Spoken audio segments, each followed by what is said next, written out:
Welcome, everybody, to another book study session. Today, we're going to be focusing on the housing crisis that we are all in the midst of observing, living through. Specifically, I'm inspired by this book, The Color of the Law by Richard Rothstein. Quick show of hands before we get into our check, as we get into our check-in. Maybe that'll be like part of our check-in question. We'll see who has and hasn't read the book or how far they've gotten. But for those of you that are not familiar with the space, who are joining us for the first time, we always start our meetings with a quick check-in, just to see how everyone's doing, see where everybody's at. And that typically includes a number that's supposed to describe your current state, a color that's supposed to describe your current state, and then we have a check-in question that we like to ask as well. So I don't want the question about how far you are in the book to be the only check-in question. So before I try to come up with one, does anybody have any suggestions for a good icebreaker for this afternoon's meeting? My icebreaker, I would suggest if we can go on a vacation, where would we go? And if we were a number today, what would our number be? And if it was a color, what would the color be for the day? Yeah, okay. So I like that. So we'll do number, we'll do color, we'll do how far you are in the book, and then we'll do where you go on your dream vacation. So Alicia, would you like to start us off? I was getting paper to take notes. So just go to the next one. I'll come back. Okay. Would anybody else like to start? I can, that's fine. Hi, everybody. Once again, my name is Chinyelu. If I had to pick a number for myself today, I would say an 8. My color would be green. I am still sort of at the beginning of the book. I'm on that third section of chapter 2. I just finished that part where they're talking about sort of like the rise of like public housing and the way that public housing has been used to like enforce racial division and like racial segregation. And if I had to pick a dream vacation spot for myself, my dream vacation would probably be like a world tour where I spent like a year just like exploring like different places like all over the world. But if I had to pick one place, I'd probably pick Costa Rica. I went there for like my senior trip in high school, and it's one of my favorite places that I've ever been to this day. So, and I will, after you're done with your check-in, just pass it on to somebody else in the group. I will pass it to Imani.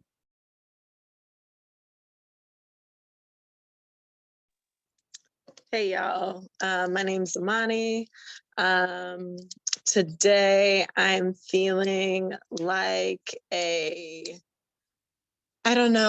deep foliage oak tree green.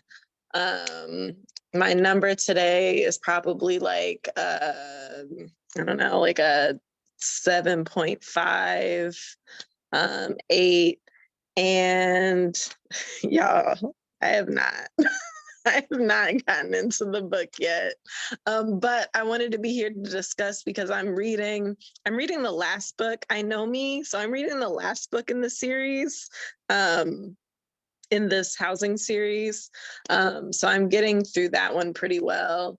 And I've talked with a lot of people and I've like reviewed some of the things in this book, but I haven't actually read it. So I'm kind of cheating.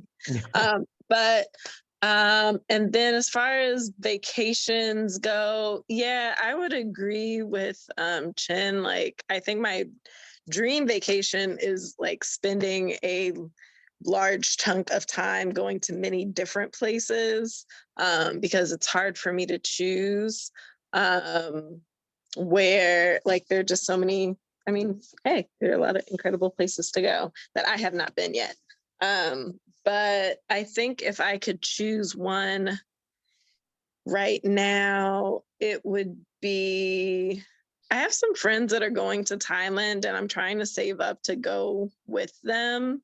Or I'm gonna try and go with them. Like I'm going to go with them. Let's just say that.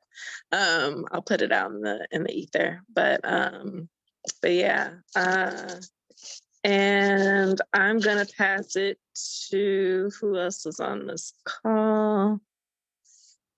Alvin. Thanks, Samani. And I am feeling like I think like a 7. I will be like an 8 or a 9 after I go to the gym after this. So that's the next stop. Hey. And color is turquoise. And my dream vacation would be to go back to Thailand. That's where my dad's originally from. So it's been like 10 years since I was last there. So that would be really cool. Both for the just the experience and see family again, and also the food. Can't miss that. And practice the language. Mm. And I'll pass it to LaShonda. Oh, wow. Thank you, Alvin. All right. Let's see. I am a grass green, because I always look out the window and see the greenness of the grass. 8. Feeling pretty good today. I've read maybe a quarter of the book. I was at the last book reading a discussion, and I just kept seeing a pattern. So usually when I see a pattern in things, it kind of deter me from completing. And that's one of the goals I'm trying to work on, is getting through.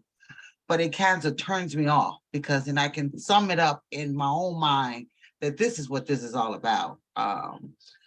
But I guess we'll get into the discussion of the book a little later. But as far as vacation, honestly, I haven't thought about going anywhere. I just would like some time to myself in my bed, get a few hours of sleep. I mean, more than a few hours, maybe 10, 12 hours at one time, and wake up and do nothing for the whole day. No one calling, no one, just a couple of days to myself is all I need. And I will pass it to, how about Alicia? Thank you. Okay, so if I was a number today, I would be an 8. That would be because I'm so anxious. I want to help so bad. And it's like everything is not set up that way. And so the anxiety of not being where I want to be right now, it's what's got me at an 8. But I'm still happy. Faith is still there, you know. If I was a color, I would be pink. I'm always pink unless I'm sad, but I'm always pink. It's just like my favorite color. It sticks out to me. I think like it feels like my heart a little, so pink.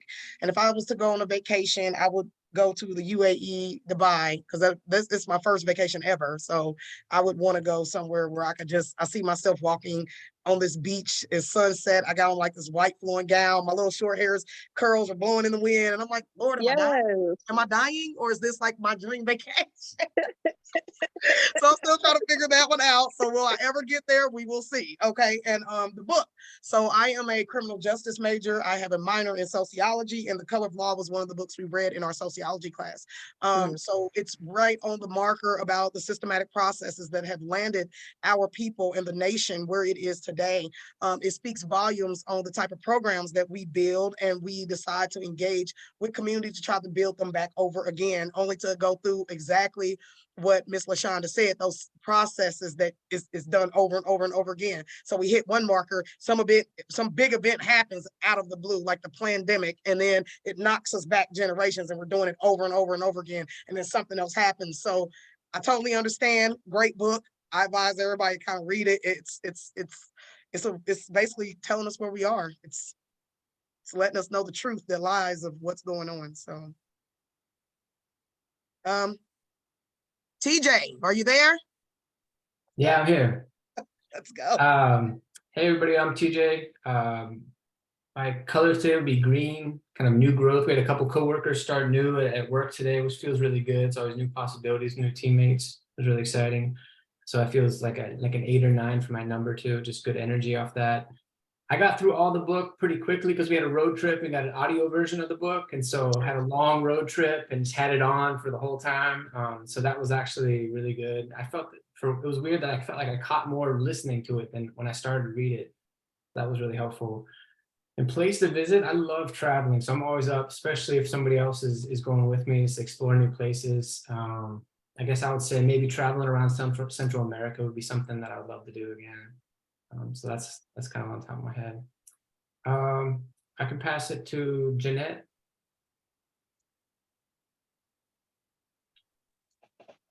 Hi, everybody. Let's see, color. I'm in orange, so I'll be in orange today. Habitat orange. Numbers on 9, probably feeling pretty good. As far as how far I've been. Jeanette, I think you muted yourself on accident. Sorry, phone call coming. I listened to the audiobook a couple years ago and I started listening to it again. I'm about chapter 6. So trying to refresh a lot of it. I remember, but I won't remember exactly where things were. So what was the other? Oh, favorite vacation. I haven't been anywhere for a long time. I mean, other than visiting family. So I think my ideal vacation would be I'd like to go to some of the UNESCO heritage sites, maybe some place that would have snorkeling or get scuba certified and go do some scuba diving before, like the Great Barrier Reefs and all the really good places have completely been bleached out and not interesting to see anymore. I think that might be my dream vacation. Pass it to someone. I'm going to pass to, it says Claude, is that? Yeah, hello. So for color, I'd say 4 screen. For number, I'm gonna go with a 7. And as far as a vacation spot, I think it'd be really, really cool to visit Egypt or India. Some of these places that have a really, really, really long record standing of, you know, humans and civilization way back when. I think that'd be really cool to get to see all that stuff. I have not read any of the book. I have read other books that have referenced how amazing of a book this is, and I've not found the time to do that, but I wanted to listen in and hear what people here in Indy have to say about it and get that insight and hopefully find the motivation to get myself into that book a lot more.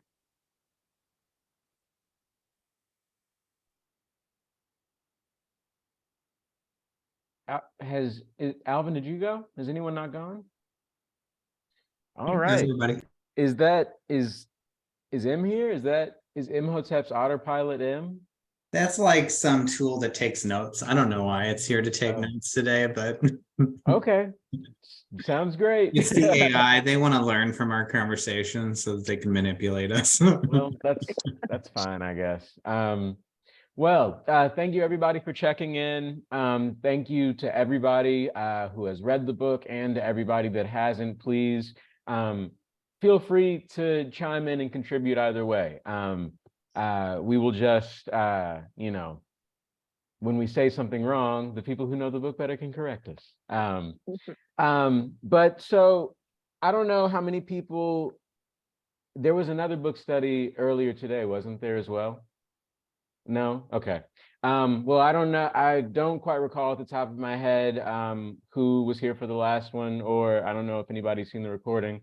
But I think what this book, Alicia kind of mentioned it, really does well is it talks about these like complex relationships between like different like cultural or like groups and different like social organizations and like the government and the way that like all of these things with their like various agendas work together to shape the housing landscape. Basically, it determines what gets built, where, who gets to live there, what gets destroyed in the process. And so really just kind of thinking about that, about this like interplay between like, you know, these different organizations and institutions. I want to talk about like the challenges, I guess, that come with housing organization, with addressing the housing crisis, or just with like you know, just like some of those things that like some of those hurdles, some of those roadblocks that we face as part of this like these collaborations, if that makes sense.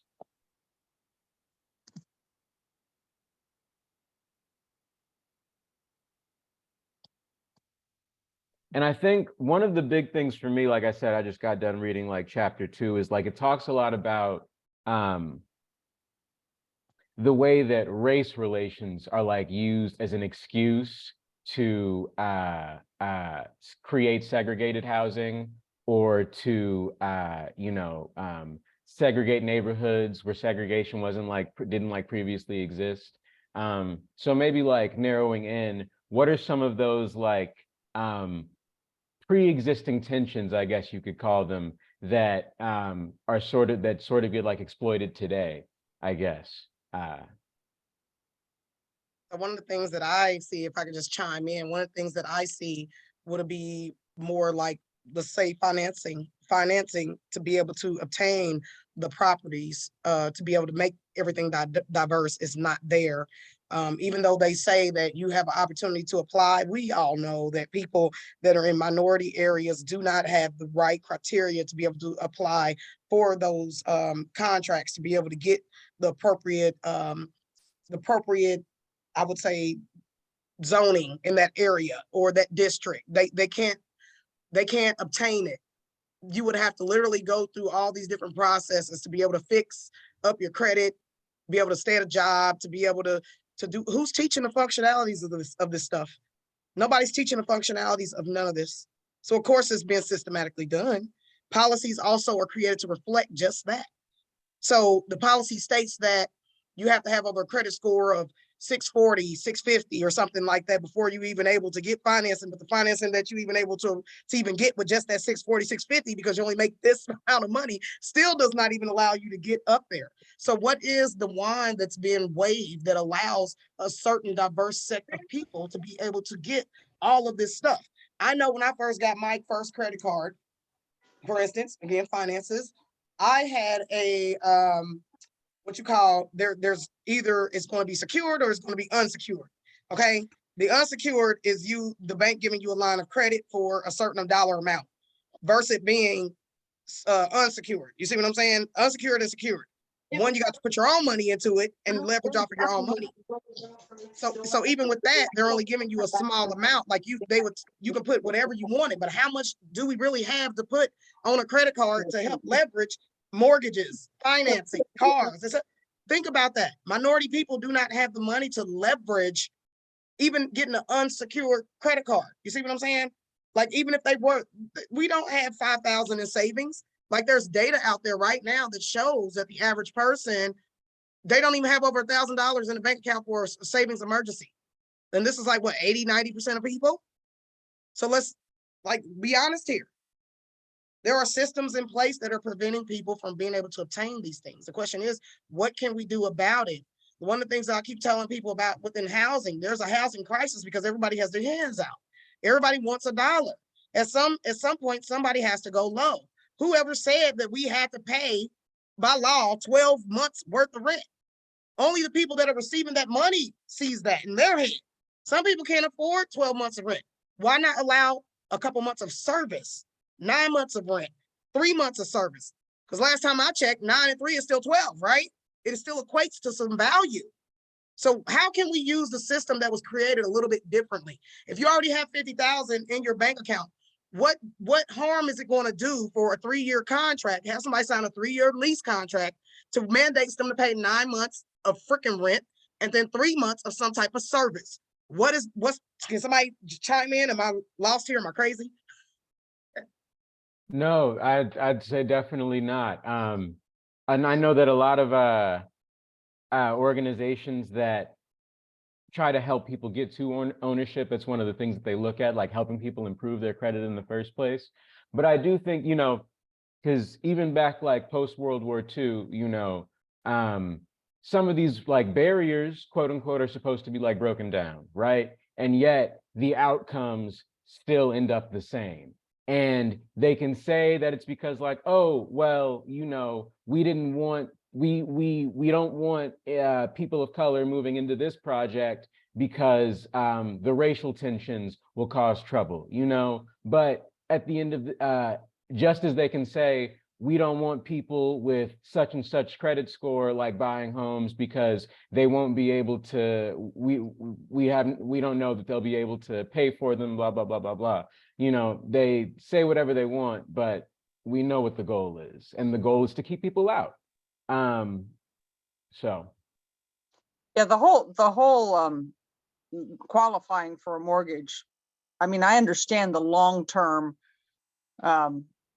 even we were fortunate enough to find an inexpensive house, relatively, back in 2017 before all the prices went up, and so we only had 10-year mortgage, and we had some equity from our previous house, but as opposed to renting, they can you can get evicted if you don't pay fairly quickly. But if people have been paying rent of 13, 14, 15, 19,000 a month for 4 years, why would you think that they would not be able to pay a couple hundred less than that in a mortgage Exactly. on an Jenny. ongoing basis?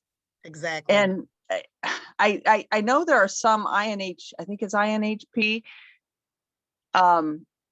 has some programs where they take the rent, and I think maybe Send and some other organizations do too, but they take your rental history, payment history into account, and not just what's your current assets and your earnings. But I have a realtor friend who said, well, yeah, that's not really a silver bullet. That doesn't always work very well. I don't know who has experience with those kinds of mortgages, and haven't really talked with INHP, but it's, I just, that perplexes me. The other thing that perplexes me is, if you look at the redlining, the historical redlining maps, the, some areas of town, like where I live north of Garfield Park, so south side, near southeast side. A lot of that area was redlined too, not because that there were a lot of blacks living here, but because from what I haven't read enough, but my understanding is that there was like a Lebanese community and a lot of Jewish presence and things like that. And those communities seem to have overcome more of the prejudice, overcome some of the prejudice. I'm not sure the right way to say that exactly. And other than the obvious a visual difference between somebody who's Jewish and someone who's white is not as much as between someone who's black and someone who's white. What's the difference? Why is that?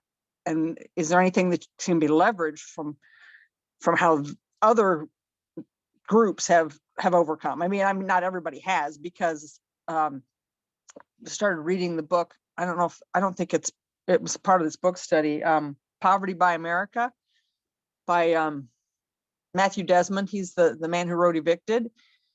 And he was saying something like, I can't remember the statistics, but there's a lot more. If you look at the people who are low income, defined as being at or below the poverty level in the United States, there's a lot more poor whites than there are poor blacks or people of color.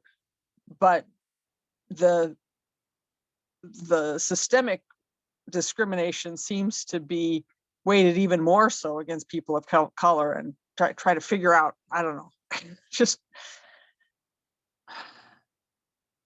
I guess I want a silver bullet, don't we all? But that's frustrating to me. I think there's some type of divine connection between people of color. I believe that the reason why things are trying to be stripped from them, because people of color are capable of some amazing things. For instance, if you look at the history, look at some of the buildings and how they were built. We don't see structures and monuments like that anymore around the world. But guess who built those structures, those monuments that are documented in history? People of color. There is something powerful about what the people of color have to offer. But for some reason, the government refuses to kind of put those people in a place to where they can utilize those skill sets. If you look at a lot of documentation that's out here, it's all about reading. Reading is fundamental. When they said that is real. Understand why they whooped the slaves and why they were killed if they were caught reading or trying to learn to read, because they were trying to hide something. History repeats itself if we don't do anything with it, if we let them create policies and laws. So some of the challenges of the housing crisis is because we were, I guess, covered, we were blinded by everything that was going on in front of us, having to maintain all this stuff. And so again, they create policy after policy after policy. Even while we sleep, policies are being created.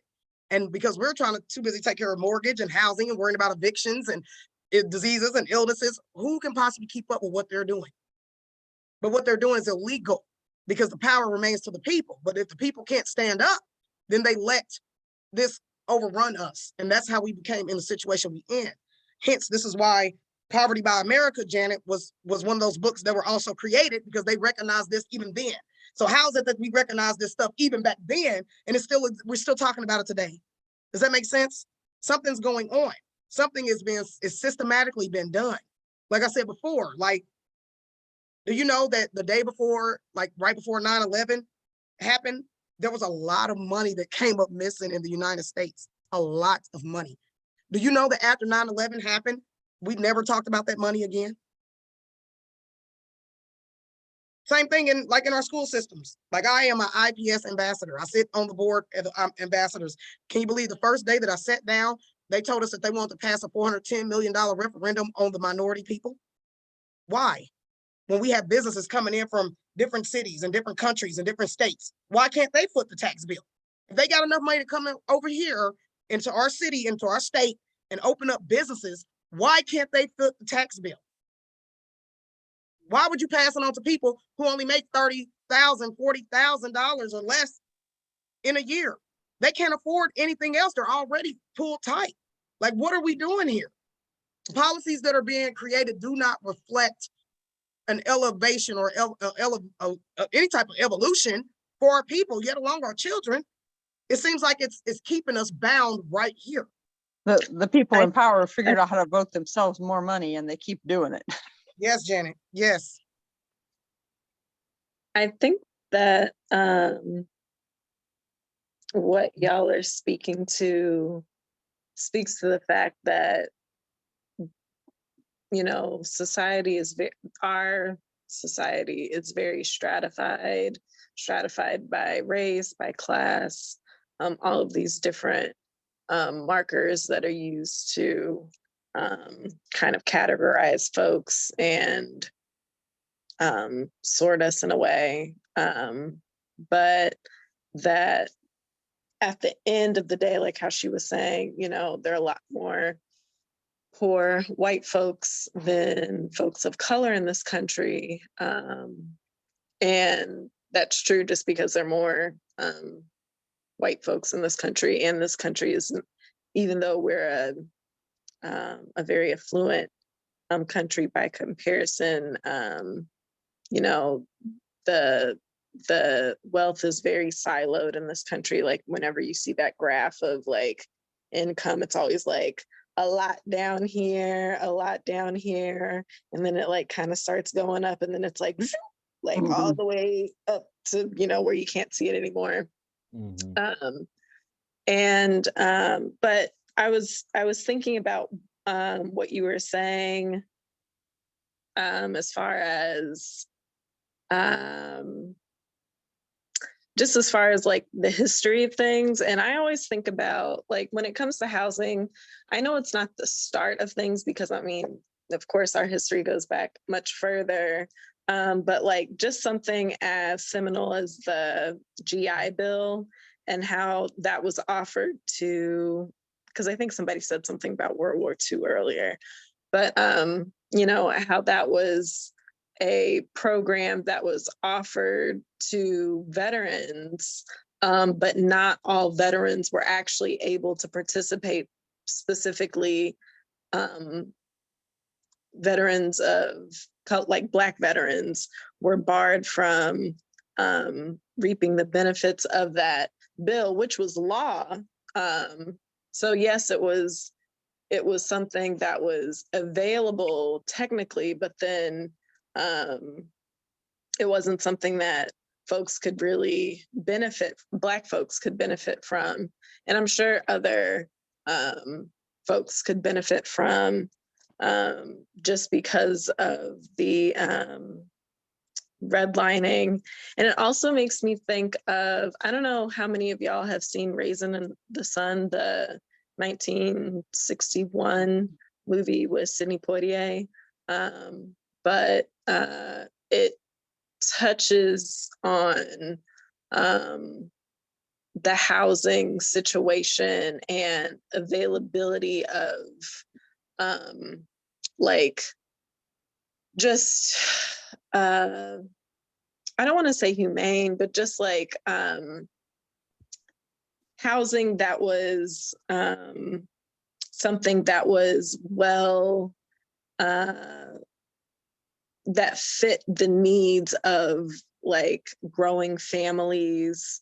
And so you find this family who's, you know, many generations living together in this small apartment, paying a lot of money for, you know, to live in very cramped housing. And even when the opportunity, well, when it looks like there's an opportunity to move out of that situation, how they're met with resistance that tries to put on the face of, no, we definitely want to, like, we're colorblind, you know, that kind of rhetoric.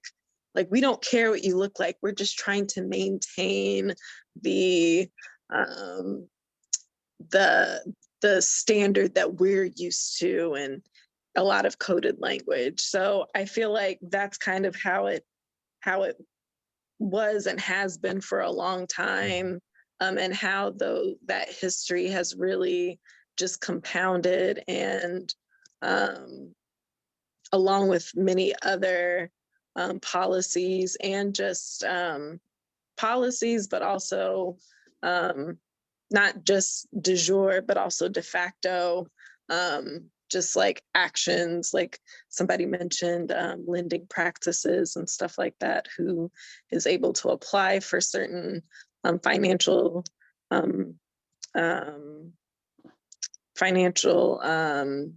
means to go about entering the housing ownership and stuff like that. So yeah, I just wanted to throw the GI Bill out there, I guess, without being too long-winded. So that's all I wanted to say. I think that just kind of like what I'm hearing a lot, like, you know, just about how these things perpetuate and like replicate like over time.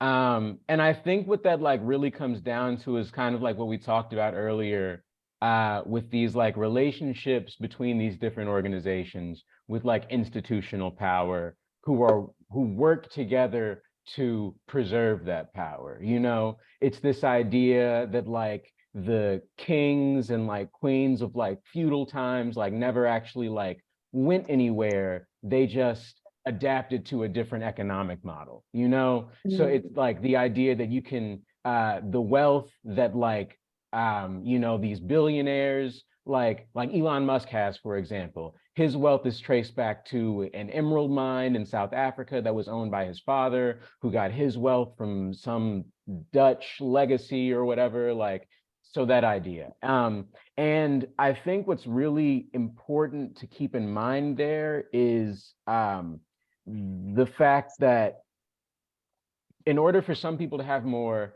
other people have to have less. And so in order for those organizations to maintain that power, somebody has to be exploited, right? And this is why, like, everybody, this is why, like, it is so important to teach, like, when you're looking at the legal history of this country, I guess, about like the legacy of slavery, because like that's really where it starts. That is the economic foundation for the American institution. And so in that, when you understand that, you understand that, like, essentially the wealth and power that these organizations that like control America, that run America, possess, is rooted in the exploitation of Black people. And it gets to that in the book. It talks about how a lot of these neighborhoods that were segregated for white people were supposed to employ workers. They were, especially during the war, after the war, munitions, automotive industry, construction, a lot of these housing projects, these public housing like initiatives were started as a way to provide housing for workers, like in these different places that were like being developed after the war. They were started to boost the economy in these areas.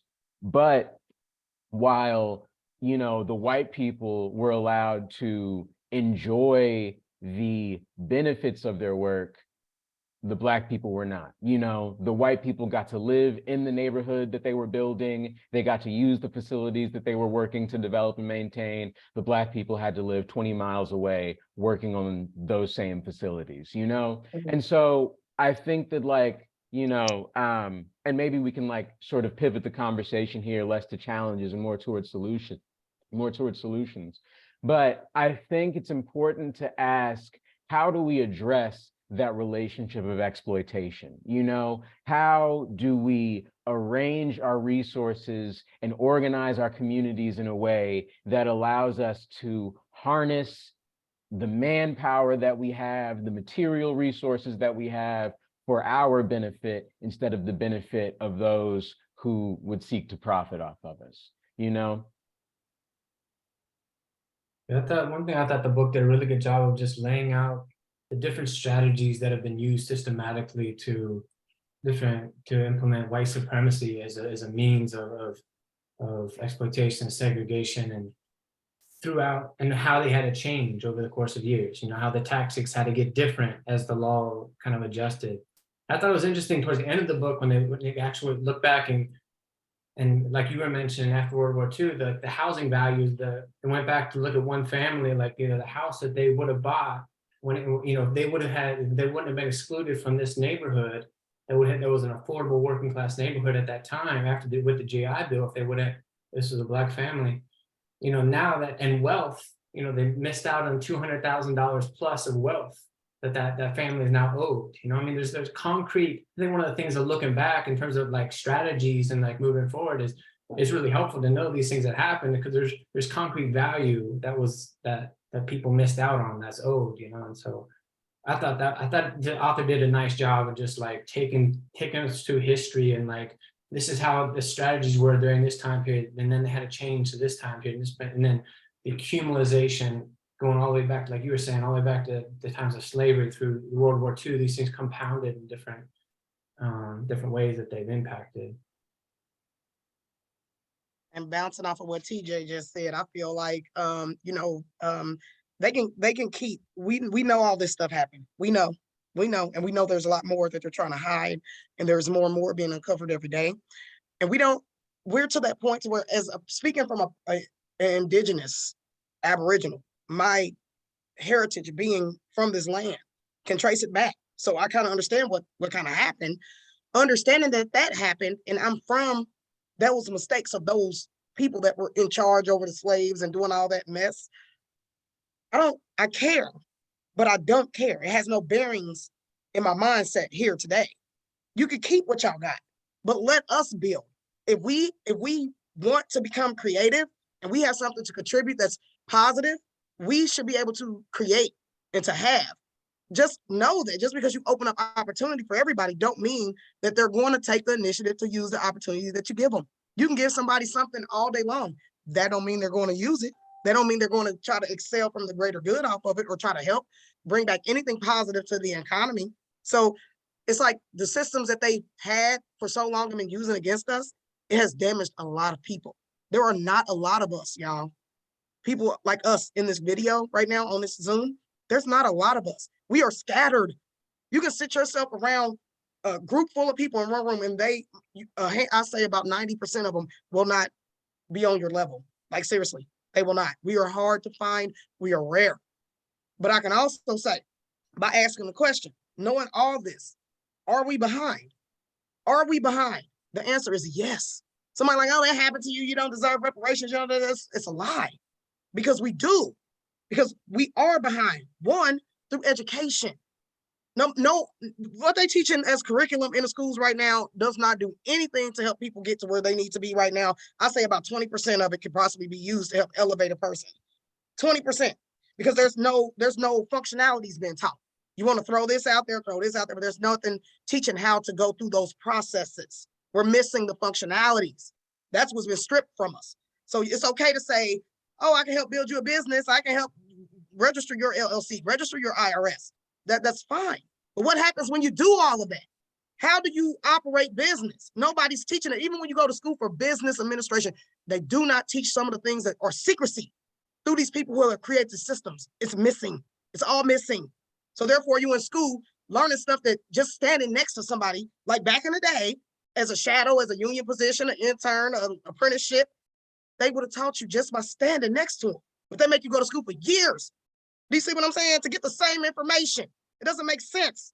So I want to talk about civics because it's about policy to make sure stuff like this in housing doesn't happen again. But how can we even talk about creating policy and under education when the only policy education that we get is under civics?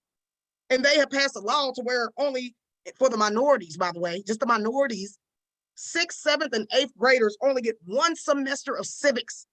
1 semester. What can you do with 1 semester of civics other than learning the 3 branches of government and trying to figure out who owns them? And I said owns them. I didn't say who's sitting on them passing laws is for the greater good, because we know that's not what's happening in the office. If you look at the fights between the Democrats and the Republicans, it's just it's a mess. I think that, like, kind of going back to what Chin said, I hear what you're saying with like there being a lack of information and like more hoops to jump through when it comes to educating yourself and like certain and just community about how to attain wealth. And I think going back to what he said, or what they said, was like it's that's very much by design. I feel like if we really want to be serious, it's unfortunate, doesn't even begin to get at it. But but the reality is that is very much done on purpose, because as was said earlier, in order for, it doesn't have to be like that in reality, but the way that our society is structured, in order for people to have a lot of people are kind of relegated to these places where, we're not earning a lot, where, we don't necessarily have a lot of wealth generated in our communities. But I think to expect for, certain things to change, at least not quickly, in a way that will benefit people immediately, that's like, while I think it's important to still stay engaged in civic work, as somebody who currently is involved with working for the city, trying to do like food justice work, it's, I mean, these systems are really built to uphold the hierarchy that we have right now. But that doesn't mean that we can't, move outside of those structures and study together. I think that, discussing things like housing, I'm really looking forward to the next one. Or is it the next one? I think it is, but where it's the next book. Now I'm trying to remember what the name of the book was, Fixer Upper, where they start talking about some solutions for the housing market specifically, by looking at specific issues like zoning and permits, like how in some cities, kind of like what you were talking about with where these communities back in, after the war, when the economy was being boosted by building these communities near work centers. And now we have places where people are still having to travel a long way to get to these hubs of business.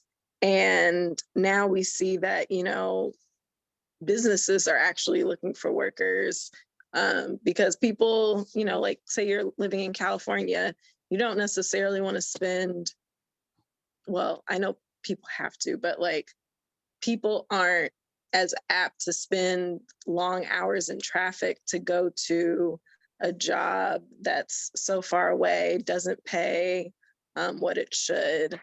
And so looking at it's crazy. It's zoning crazy that you laws. say that. It's crazy that you say that, Monty, because it's called bartering. It's something that we used to do that we don't do anymore, nor is it taught. It's called bartering. So we don't have to drive 20 miles when somebody on your block knows how to do it. And it could be a setup right there in that community to do all that prevention, to make sure the finances are still there and we can still help the community. It's called bartering. Well, so yeah, I agree. Bartering is an important way to deviate from like the kind of, or not kind of, from the way that we founding us. from just like the way that capitalism works, like actually building connections and stuff like that. I think that what the book was talking about in particular was like, there are these spaces in California, like say where there are spots, and I can think of places like this, like in, Baltimore, where there are these hubs where it's like, okay, there are a lot of hospital related businesses or health related businesses.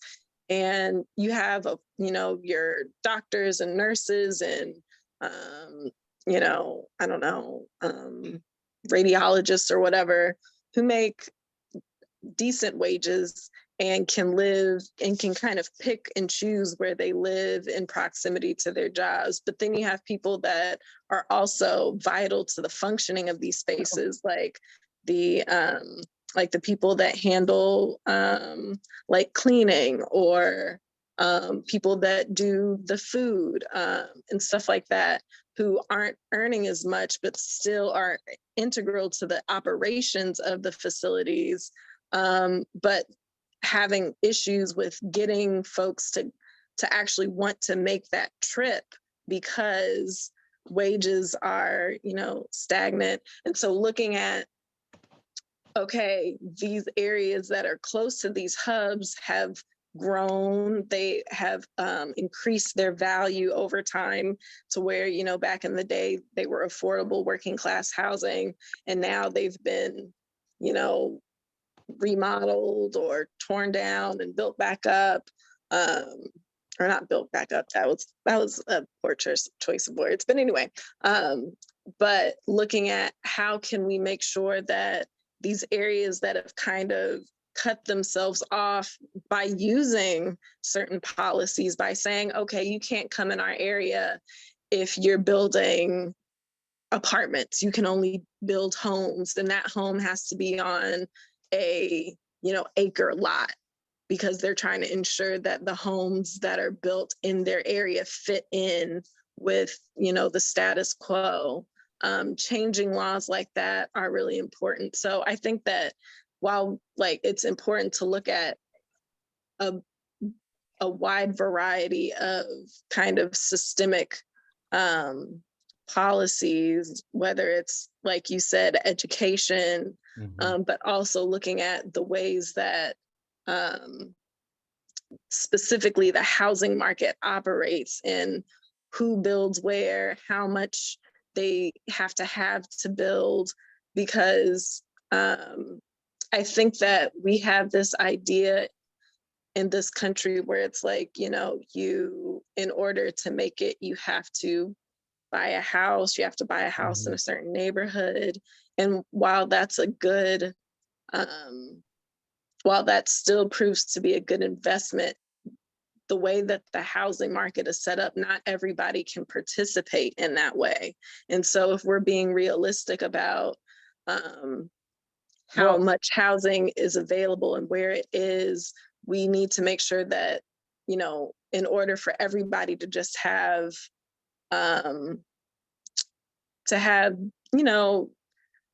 housing that meets their needs, that meets the needs of, like making sure that they're close to jobs and food and recreation and, all of that.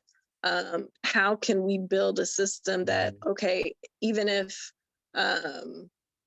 this person doesn't own a standalone house, can they own a townhouse? Can they own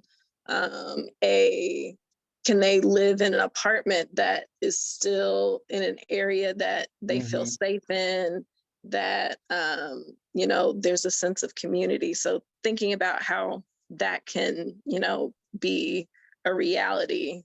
I think it's kind of like Jeanette said earlier, like there is no silver bullet. Like you can legislate that, you have to provide housing to everybody regardless of any factors, but then private owners may still choose not to sell to certain people. You could get a bunch of private owners who want to develop land and provide housing to all sorts of people, but then, the local government or the federal government or, other organizations that have power and influence in the area might swoop in and like stop things from happening. So I think in order power, then we gotta exercise our power, because and exactly the people drive the numbers. Okay, so so the corporation that I operate out of.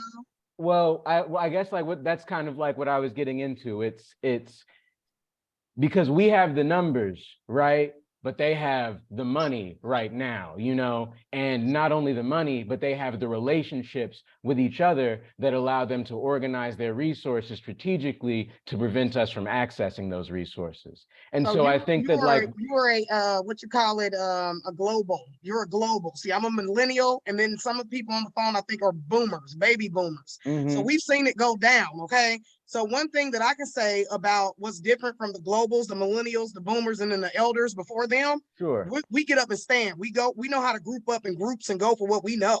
You guys do things a little differently. Okay. So I think it's like once we figure out how we can mesh well, the millennials, the boomers, and the Gen X's and Ys, once we figure that out, then we become so powerful. No matter once the numbers come out, they have no other choice but to conform. We write policy for them. They're supposed to be taking suggestions on behalf of us. They work for the people. But as long as we sit here and we continue to do this, what we're doing right now, just talking about it, nothing's going to happen. Well, that's the question that I'm asking, right? Because like stuff doesn't happen unless you talk about it first, In order to have a movement, you have to organize a movement, In order to have your resources, you have to organize those resources and communicate with other people like we're doing now to figure out what everybody has access to and how we can implement them. And so I guess like as we wrap up this conversation in the next 15 minutes, we're a little bit over time.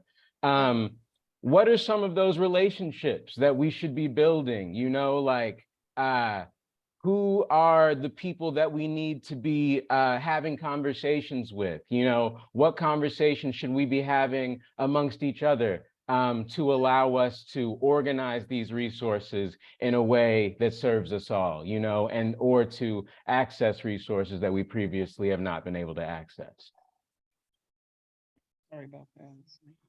One of the things that I feel like as I've learned more and like interacted with more people who, you know, like what Imani and Alicia have been like pointing to was that a lot of people who have begun their own business or, you know, made their LLC and navigate these things, they also, and namely the people that I think of, tend to be white people, and they might not be in the most like economically advantaged class, but they know white people who are, and then they get lifted up and they have these sustained connections and this camaraderie, and I scratch your back, you scratch mine down the line with people with resources. Well, it seems to me in the Black community, they have been so decimated economically and like generationally that they do not have that same pool of resources. So like it seems like a lot of the like solution to, I feel like, helping give not give but help provide the support that for people to build their own and stuff is also like having that interracial conversations about how do we share this resources and wealth beyond just the community I'm comfortable with and the one that I'm most familiar with. And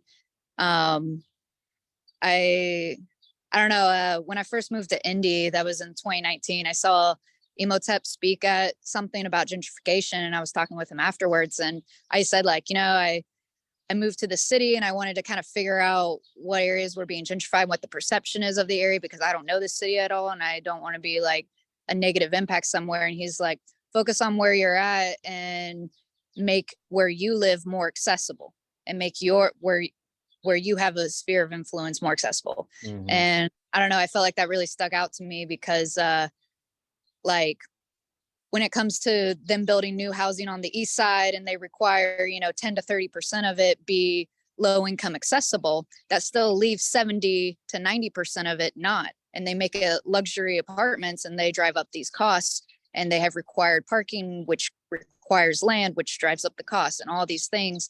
And if we make the places that are already desirable and inaccessible, try to make them more accessible to people, I think that that could do a lot to, you know, having the kind of diverse, accessible communities that we're looking for. Yeah.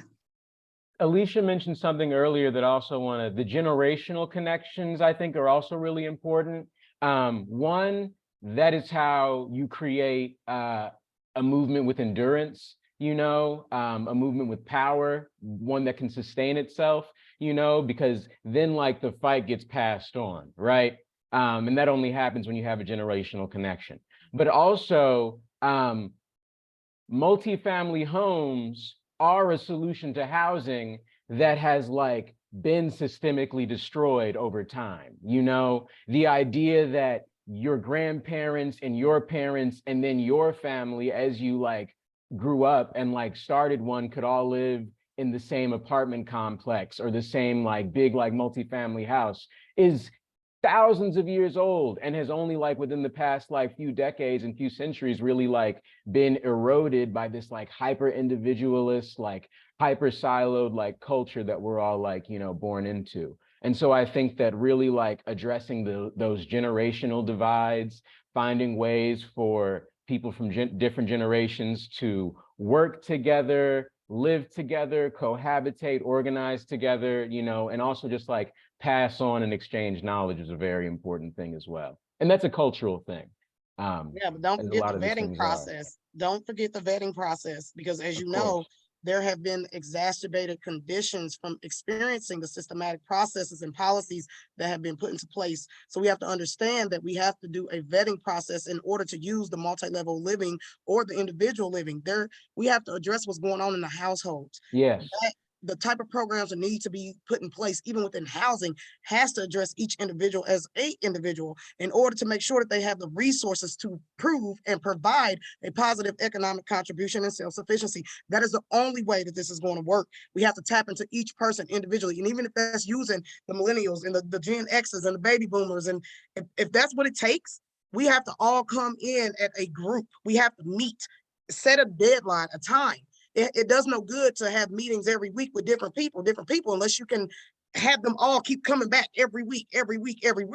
So they take the concepts in, they hear, but that's what the way the AI is set up right now, for us to hear it. So when you hear it, it dictates what you do then. So if there's other things that's gravitating towards the mind that's pulling them, they're not going to think about what we're on. They're going to think about what their mind is on, what their materialism is on, what their focus is on. So diversity is key, because a Black person may not be able to reach a Black person, but a white person might be able to reach them. You know, a Hispanic may do good with a bilingual person who does both. This African American, French, Creole, German. We have to explore these options and put action into play. Engagement is key. Engagement, diversity, and then that vetting process, which we call something different. But all of that in a nutshell, we have to figure out how we can make an impact individually. And I do believe that there's power in numbers. These things just don't happen by coincidence. Kheprw doesn't happen by coincidence. A safe house does not happen by coincidence. These other organizations are not happening by coincidence. But again, if we don't take action and engage, we are doomed to repeat the color of law. It all started, Indiana Code started with the Black Law Dictionary. That's where our laws came from. Look at the Black Law Dictionary. If you want to know how the governing policy, where they were created from, what's the scope of how far they reach can go, look at the Black Laws Dictionary. Learn how they're using and manipulating the laws that are supposed to govern us to put them in favor into places which they are right now. Learn about what's going on. I think that something that like is really stressed a lot in the Kheprw space is this emphasis on like relationship building.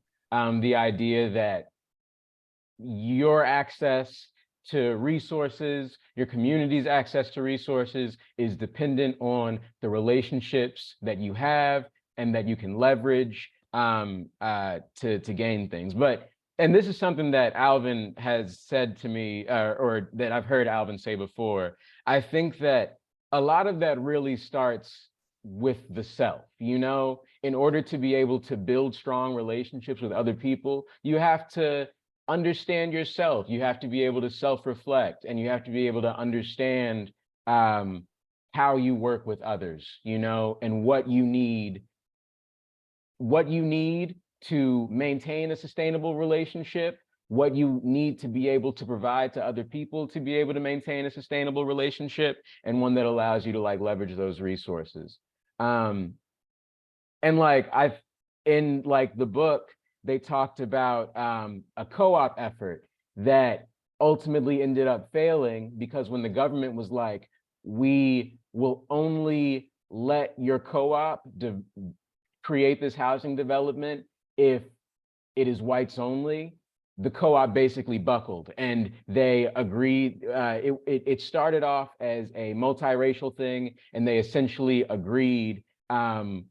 They tried to compromise with the government basically, and was like, the number of Black members in this co-op will not exceed the total proportion of Black people like in the state. And the government wasn't happy with that. And the co-op ended up dying, and the land that they had bought to develop into affordable housing got sold to some private developer and turned into a private residence. And so, you know, that's not to say that if they had all stuck together and banded together, you know, the government necessarily would have capitulated, you know. But I think what that does show is that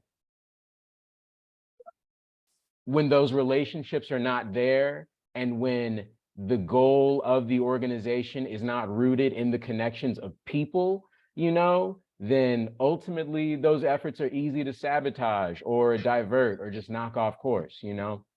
And so I think that's an important thing for us all to keep in mind. And just to clarify, when you say they, are you referring back to the government again? What do you? You just said when, are you saying is the government's fault that the co-op fell through? No. So I think that, you know, the government definitely the government gave them a test, is what I'm saying. Hmm. More like, and the test is basically how far are you willing to go to support each other? And the answer was not that far, because because basically the government took advantage of those divides, those things that got in between the relationships between these people. Does that make sense? That makes sense. Yeah. And I just want to say this is what I got from the book. It placed a lot of blame on the government. But who is the government? It's a name we created for a body of people, of humans, to govern us. And we live in a democratic society. So it's us who made those policies and made those decisions. So that's one, the last meeting I talked about the morals. It goes back to morals. If you think of it, I think of it like this. What morals was there to develop a system of slavery? To develop a system where human beings were property. If you think on those morals has been embedded within our systems and institutions. And the only way to get rid of those is to erode them out. Like-minded people come together and eventually we're eroded out. It's going to take some time, but it seems like the time is now. A lot of people are becoming aware of all these systematic issues. So I think the time is now. So again, organizing, getting the word out, banding together, voting, electing people who has the same morals as you or want the same things as you. We'll eventually get there, but it's hard. It's a long trip. Yeah. And I think that's really the importance of, the relationship building, the internal work that leads to external organization. It's the realization, like it's important for all of us to realize that there is strength in each other, that we can access solutions together. We can affect massive change across large scales when we, organize strategically, when we communicate with each other, when we are honest with each other, when we genuinely have each other's best interest at heart. But then I think it's also important to recognize that sometimes the people who have access to these resources, the people who have access to these decisions will not be on our side. We cannot necessarily convince everybody, that's not a guarantee. And so we also have to have solutions for those instances when the people who are creating the policies and who are voting don't want to see us thrive. We have to be able to access those solutions regardless, and I think I just want to appreciate what Claude had added about moving to Indianapolis and looking into gentrification. And if I'm not mistaken, your views changed a little bit after you listened to him speak. Yeah. Yeah. So yeah, it became a lot more like clarified as like what actually could be a solution to it, rather, because I knew gentrification was bad and everything, but then it was also like, well, what's the alternative? I see the problems, where's the solutions? And I felt like Em did a lot to kind of point out the direction to move. And see, I think that's what Kheprw is representing, building those relationships, opening up people's mind to something different, having them critically think another way at it, look at it another way. Yeah, for sure. Well, the book discussion was officially from 5 to 6, and it is now 6:16. So I think we can all take these conversations that we've had, take these different points and perspectives, reflect on them, and then come back for next month's discussion. So as Alvin said, we will see you all again in June for The Affordable City by Shane Phillips. Thank you all so much for joining us. Thank you, Ken. Have a great day. Of course. Thank you. Too. Bye. Let's stop Y'all recording. have so a great much. night. Night, Have a everyone. blessed one, everybody.